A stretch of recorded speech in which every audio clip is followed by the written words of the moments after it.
नमस्कार साथियों, मैं सोभित सिंह मैक्सअप नॉलेज में एक बार फिर से आप सभी का स्वागत करता हूं। दोस्तों, उम्मीद है इंडियन ज्योग्राफी प्रिपरेशन आप लोगों की बेहतरीन चल रही है, क्योंकि उसी लिए आपके लिए ये सीरीज चलाई जा रही है कंप्लीट इंडियन ज्योग्राफी। और उम्मीद है आप लोग सीरीज के अंत तक बने रहेंगे और अपनी इंडियन ज्योग्राफी को मजबूत करेंगे। तो दोस्तों, आज उसी क्रम को आगे बढ़ाते हुए हम लोग अपनी इस सीरीज में चौथी क्लास में आ पहुँचे हैं। जैसा कि आप लोग अगर पीछे की क्लास में जुड़े रहे होंगे तो आपको पता होगा कि इस समय हम लोग हिमालय की पढ़ रहे हैं। हिमालय कैसे बना, कैसी उसकी संरचना है, क्या उसकी विशेषता है, इन सब बातों को चर्चा कर रहे हैं। तो दोस्तों, आपको बता दूं, अगर पीछे की क्लास अगर आप मिस कर दी हैं तो डिस्क्रिप्शन में प्लेलिस्ट की लिंक दी है, वहां जाकर आप बाकी की जो आप मिस कर चुके हैं क्लास उसे ज्वाइन कर सकते हैं। बड़े सिंपल लैंग्वेज में, ज़्यादा टाइम भी नहीं लगने वाला है। मुश्किल से आपकी अभी तक 20 से 25 मिनट की एक क्लास है। आप उसे जाएंगे, उसे देखेंगे, आपको वो टॉपिक अच्छे से समझ में आ जाएगा। बिल्कुल बेसिक से हम लोग चल रहे हैं। तो दोस्तों, आज हम लोग क्या किए थे, पीछे की क्लास में हम लोग हिमालय को पढ़े थे और उसका वर्गीकरण किए थे, क्लासिफिकेशन हुआ था, समानांतर किए थे हम लोग। यानी कि उत्तर से दक्षिण के क्रम में जब हम लोग आ रहे थे तो हम लोग देखे कितने हिमालय पढ़ रहे हैं, इन सबको वर्गीकृत कर दिए थे। जिसमें हम लोग को पता था कि ट्रांस हिमालय था, बृहद हिमालय था, लघु हिमालय था, फिर आपका शिवालिक आ जाता है। इनकी विशेषताओं पढ़े थे, इनकी खासियत पढ़े थे, इनकी चोटियों के बारे में जाने थे। लेकिन दोस्तों, हुआ क्या कि बाद में कुछ वैज्ञानिकों ने कहा कि इसका वर्गीकरण दूसरे तरह से किया जाए।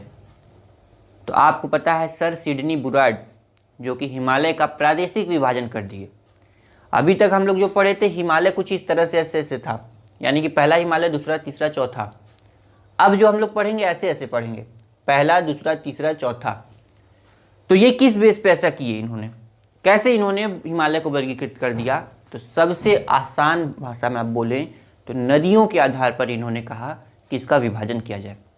आपको पता है कि हिमालय से कई नदियां निकलती हैं, उसी में से कुछ नदियों को इन्होंने चुना और कहा कि इस नदी से और इस नदी के बीच का जो क्षेत्र है, चाहे वो किसी भी हिमालय का हो, चाहे बृहद, ट्रांस, लघु, शिवालिक कोई भी हो, उसे किस में रखेंगे, एक अलग हिमालय नाम दे देंगे। यानी कि अगर यहाँ से कोई नदी प्रवाहित हो रही है, यहाँ से कोई नदी प्रवाहित हो रही है, तो इस बीच में जो भी हिमालय आएगा उसे हम लोग दूसरा नाम दे देंगे। फिर इस नदी से इस नदी के बीच में जो भी हिमालय आएगा ऐसे ऐसे, उसका नाम ये रख देंगे। इस तरह से हमने देखा कि इस बेस पे भी सिडनी बुराड ने 4 हिमालय का नाम दिया इसे, यानी कि 4 भागों में वर्गीकृत किया नदी घाटी के आधार पर। नाम आप लोग देख रहे हैं, पंजाब हिमालय, कुमायूं हिमालय, नेपाल हिमालय और असम हिमालय। नाम अभी क्लियर हो जाएगा, याद करने की भी जरूरत नहीं है। तो हम लोग क्या पढ़ रहे हैं, हिमालय का प्रादेशिक विभाजन पढ़ रहे हैं। उत्तर पर्वतीय प्रदेश में हम लोग क्या पढ़ रहे हैं, हिमालय का प्रादेशिक विभाजन। पीछे का एक बार बता दूं, सबसे पहले हमारी हेडिंग क्या थी, भारत का भौगोलिक वर्गीकरण। भौगोलिक वर्गीकरण में सबसे पहले आता है उत्तर पर्वतीय प्रदेश। तो उत्तर पर्वतीय प्रदेश में हम लोग हिमालय के बारे में पढ़े। अब हिमालय में जब हम लोग समानांतर वर्गीकृत किया, उसके बाद हम लोग प्रादेशिक विभाजन पढ़ने जा रहे हैं, जिसमें से फिर हमें 4 हिमालय का देखने को मिलेगा। यानी कि वहाँ पे दूसरे तरह से नाम दिया था, यहाँ दूसरी तरीके से, पंजाब हिमालय, कुमायूं हिमालय, नेपाल हिमालय और असम हिमालय। तो आपको बता दूँ, इसमें ज़्यादा कंफ्यूज मत होइएगा, क्योंकि अगर आप ये फिगर समझ जाते हैं दोस्तों तो आप ये अच्छे से समझ जाएंगे। फिगर से ही आप अच्छे से समझ जाएंगे कहाँ पर कौन सा हिमालय है, और नाम भी याद करने की ज़रूरत नहीं पड़ेगी आपको। तो चलिए शुरू करते हैं। सबसे पहले इमेजिन करते चलिएगा, क्योंकि ज्योग्राफी आप पढ़ रहे हैं तो इमेजिन के साथ चलिएगा, इमेजिनेशन करते चलिएगा कि आपको ऐसा लगना चाहिए कि आप उस नदी को देख रहे हैं, वो नदी कहाँ प्रवाहित हो रही है। या आप अगर मैप में इमेजिन करते देख, मैप में ये नदी इधर प्रवाहित हुई है, तो आप ये अच्छे से समझ जाएंगे। और आपसे रिक्वेस्ट करूँगा, इस टाइम 2 मिनट के लिए आप अपना मैप खोल के बैठ जाइएगा, एटलस या हो तो जिससे आपको अच्छे से समझ में आए। सपोज दैट आपका यहाँ क्या है, ये हिमालय ऐसे है, कोई भी हिमालय हो, मैं कोई एक का नाम नहीं ले रहा हूँ, चाहे बृहद हो, लघु हो, शिवालिक, कोई भी, ये आपका हिमालय है। तो यहाँ पर इन्होंने कहा नदियों के आधार पर, किसने विभाजन किया, सिडनी बुराड ने, और इन्होंने कहा कि नदियों के आधार पर हम इसका विभाजन करेंगे। तो सबसे पहले जो नदी इन्होंने ली वो ली सिंधु नदी, इंडस रिवर। आपको पता है कहाँ से निकलती है, तिब्बत से निकलती है, भारत में प्रवेश करती है, भारत में कुछ देर प्रवाहित होने के बाद ये पाकिस्तान में चली जाती है। इंडियन ड्रेनेज सिस्टम की जो सीरीज है इस चैनल पे, उसमें इसकी पूरी चर्चा की गई है। तो आपको पता है सिंधु नदी जाती है और बाद में अरब सागर में गिर जाती है। और आप फिर और आगे बढ़ेंगे तो यहाँ आप देखेंगे राक्षस ताल से एक नदी निकलती है जिसका नाम है सतलज, और ये जाकर सिंधु में मिल जाती है। ठीक है, फिर इसके बाद और आगे बढ़ेंगे तो एक नदी आती है जो कि वो भी हिमालय से ही निकलती है। ये भी क्या होती है, आगे ऐसे बढ़ती है, तब तक पता चलता है कि यहाँ से गंगा नदी आ रही है, और ये क्या होती है, जाकर ये गंगा नदी में मिल जाती है। फिर गंगा नदी आगे प्रवाहित होती है और ये आगे जाकर कहाँ गिर जाती है, बंगाल की खाड़ी में। फिर उसके बाद ये काली नदी होगी, नाम लिखते चलता हूँ। ये कौन सी हो गई, सिंधु नदी, ये सिंधु, ये सतलज, ये कौन सी होगी आपकी, गंगा, ये आपकी क्या हो गई, काली, ये क्या हो गई, काली। और आगे बढ़ेंगे तो आपको पता चलेगा कि यहां पर एक नदी और आकर मिल रही है, ऐसे आएगी, उसका नाम रहेगा तीस्ता। कौन सी नदी, तीस्ता। फिर आप लोगों को पता है लास्ट में एक और इन्होंने नदी का नाम बताया, वो कहा ब्रह्मपुत्र आपको पता है, आगे जाकर फिर ये पद्मा बन जाती है।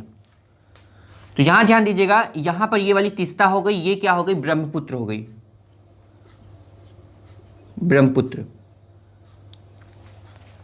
अब इस तरह से आप देख सकते हैं यहां पर हिमालय को कितने भागों में बांट दिया है, 1 2 3 4। अब यही क्रम से आप नाम इनका रख दीजिए। तो जो सिंधु और सतलज के बीच में है वो आपका क्या है, पंजाब हिमालय है। क्या है आपका, पंजाब हिमालय। दूसरा आपका काली और सतलज के बीच में जो है वो आपका हो जाएगा कुमायूं हिमालय। क्या हो जाएगा, कुमायूं हिमालय, ये आपका पंजाब हिमालय। फिर तीसरा आ जाता है काली और तीस्ता के बीच में आप कहेंगे नेपाल हिमालय। क्या है, नेपाल हिमालय, ये आपका नेपाल हिमालय हो गया। पहला पंजाब हिमालय, दूसरा कुमायूं हिमालय, तीसरा आपका नेपाल हिमालय, और चौथा आपका आ जाएगा असम हिमालय, असम हिमालय। आपसे रिक्वेस्ट करता हूँ कि एक फिगर आप अगर बना लेते हैं तो इनकेस आप कभी भूलते भी हैं तो अगर फिगर देख लेंगे तो आप समझ जाएंगे कि किस नदी से किस नदी के बीच में कौन सा हिमालय है। ये क्वेश्चन भी पूछता है, इसलिए इसे ध्यान दीजिएगा। तो ये आपका यहाँ चौथा क्या हो गया, असम हिमालय। तो पंजाब हिमालय, सिंधु और सतलज के बीच में, कुमायूं हिमालय सतलज और काली के बीच में, नेपाल हिमालय काली और तीस्ता के बीच में, और असम हिमालय तीस्ता और ब्रह्मपुत्र के बीच में। तो ये दोस्तों है हिमालय का प्रादेशिक वर्गीकरण, यानी कि नदी घाटी के आधार पर सर सिडनी बुराइड ने यहाँ पे इसका क्या किया, वर्गीकृत कर दिया कौन कौन से हिमालय। अब हम लोग इनके एक एक करके एक एक हिमालय को डिटेल में पढ़ेंगे। सबसे पहले पंजाब हिमालय, फिर कुमायूं हिमालय, नेपाल हिमालय, असम हिमालय। एक बार आप इन्हें नोट कर लीजिएगा, इन्हें मैं मिटाऊंगा क्योंकि पंजाब हिमालय की चर्चा कर लेंगे तब कुमायूं हिमालय चलेंगे, फिर नेपाल हिमालय, फिर असम हिमालय। तो एक बार आप फिगर भी ये बना लीजिए। सिंधु नदी के गार्ज से सतलज नदी के गार्ज तक लगभग 560 किलोमीटर में विस्तृत है। 560 किलोमीटर में विस्तृत है। कहाँ से कहाँ तक, सिंधु नदी के गार्ज से सतलज नदी के गार्ज तक, जैसा कि अभी मैंने बताया। इसके अंतर्गत हिमाचल प्रदेश व जम्मू कश्मीर के पर्वतीय क्षेत्र आते हैं। हिमालय की सर्वाधिक चौड़ाई इसी भाग में पाई जाती है। हिमालय की जो चौड़ाई है, जैसा कि मैंने वो उस टाइम भी बताया था कि पूर्व पश्चिम में क्या है, हिमालय पश्चिम में चौड़ा है और पूर्व में पतला है। उसी तरह जब कश्मीर हिमालय भी एकदम पश्चिम में है तो ये ऑब्वियसली क्या होगा, यहाँ पर आप समझ जाइएगा कि ये चौड़ा रहेगा। पंजाब हिमालय का उत्तरी भाग निर्जल, उबड़ खाबड़ और शुष्क है, जबकि दक्षिणी ढाल अधिक कटे फटे और सघन वनों से आच्छादित है। दक्षिणी ढाल यानी कि जो भारत की तरफ है वो सघन वनस्पतियां हैं, वहाँ पे कटे फटे और सघन वनों से आच्छादित है। लेकिन उसके विपरीत यानी कि उल्टा साइड, भारत के उल्टे साइड, उस साइड क्या है, उबड़ खाबड़ और शुष्क भूमि वहाँ है। पंजाब हिमालय को कश्मीर हिमालय भी कहते हैं। पंजाब हिमालय ध्यान दीजिएगा क्या बोलते हैं, कश्मीर हिमालय भी बोलते हैं। वैष्णो देवी का मंदिर, अमरनाथ की गुफा तथा चिरार शरीफ पंजाब हिमालय के अंतर्गत ही स्थित है। यह हिमालय करेवा के लिए प्रसिद्ध है। यह हिमनद, चिकनी मिट्टी और दूसरे पदार्थों का हिमोड़ पर मोटी परत के रूप में जमाव है। जो करेवा है वो जमाव है मोटी परत के रूप में। करेवा मृदा केसर और सेब के लिए उपयुक्त है। तो करेवा मृदा जो है, मिट्टी जो है वो केसर और सेब के लिए उपयुक्त है, इसलिए यहाँ पर केसर और सेब की भी खेती की जाती है। आप लोग देखे होंगे कृषि की जाती है। तो ये हो गया आपका पंजाब हिमालय, जो कि पहला पंजाब हिमालय। नेक्स्ट है कुमायूं हिमालय। सतलज गार्ज नदी के गार्ज से काली नदी के गार्ज तक लगभग 320 किलोमीटर में विस्तृत है। इसका मुख्य विस्तार, इसका कर लीजिएगा यहाँ पे, इसका मुख्य विस्तार उत्तराखंड व हिमाचल प्रदेश में है। ऐसा अनुमान है कि प्राचीन काल में इस प्रदेश में कई झीलें थीं जो सूख जाने से यहाँ उपजाऊ भाग बने हैं। भागीरथी, अलकनंदा यानी कि आप कह सकते हैं गंगा और यमुना का उद्गम है। माना और नीति दर्रों द्वारा यह भाग तिब्बत से जुड़ा है। कुमायूं हिमालय प्रमुख रूप से उत्तराखंड में स्थित है। नंदा देवी, कामेत, त्रिशूल, बद्रीनाथ, केदारनाथ और बंदरपुछ कुमायूं हिमालय की प्रमुख चोटियां हैं। ये आपका हो गया कुमायूं हिमालय। नेक्स्ट आपका आता है नेपाल हिमालय। इसका विस्तार काली व तीस्ता के मध्य लगभग 800 किलोमीटर की लंबाई में है।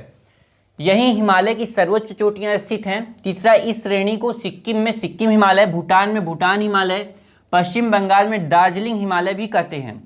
इसका क्षेत्रफल लगभग 1,16,800 वर्ग किलोमीटर है। प्रमुख चोटियां धौलागिरी, अन्नपूर्णा, एवरेस्ट, मकालू, कंचनजंगा, ये इसी क्रम में हैं भी। चौथा आता है लास्ट वाला असम हिमालय। तीस्ता नदी से ब्रह्मपुत्र नदी तक लगभग 720 किलोमीटर। प्रमुख विस्तार इसका कहाँ कहाँ है? सिक्किम, असम, अरुणाचल प्रदेश और साथ में आपका भूटान में भी ये हिमालय मिलता है। तो दोस्तों आपको बता दूं ये था हमारा प्रादेशिक विभाजन हिमालय का। नेक्स्ट क्लास में हम लोग कुछ प्रमुख दर्रों के बारे में पढ़ेंगे। दर्रा जो कि बहुत इंपॉर्टेंट है, इससे क्वेश्चन आते हैं, तो इसलिए अब हम लोग हिमालय के कुछ प्रमुख दर्रों के बारे में पढ़ेंगे नेक्स्ट क्लास में। तो दोस्तों उम्मीद है आप लोगों को क्लासेस पसंद आ रही हैं। एक चीज़ और आपको बताना चाहूँगा, टेलीग्राम चैनल पर आप जुड़ सकते हैं, फ्री चैनल है, डिस्क्रिप्शन लिंक दी है, वहाँ से आप एनिमेशंस, वीडियोस और इमेजेस और कई आर्टिकल वहाँ पे शेयर किए जाते हैं, जो कि आपकी प्रिपरेशन को, किसी भी एग्जाम की प्रिपरेशन हो उसको बेहतर बनाएगी। तो दोस्तों उम्मीद है कि आप लोगों को क्लासेस पसंद आ रही हैं और हम लोग बेहतर करने की कोशिश करेंगे। तो आएंगे दोस्तों नेक्स्ट क्लास में अपने प्रमुख दर्रों को लेकर। तब तक आएंगे नेक्स्ट क्लास में, तब तक के लिए जय हिंद, बाय बाय, थैंक यू।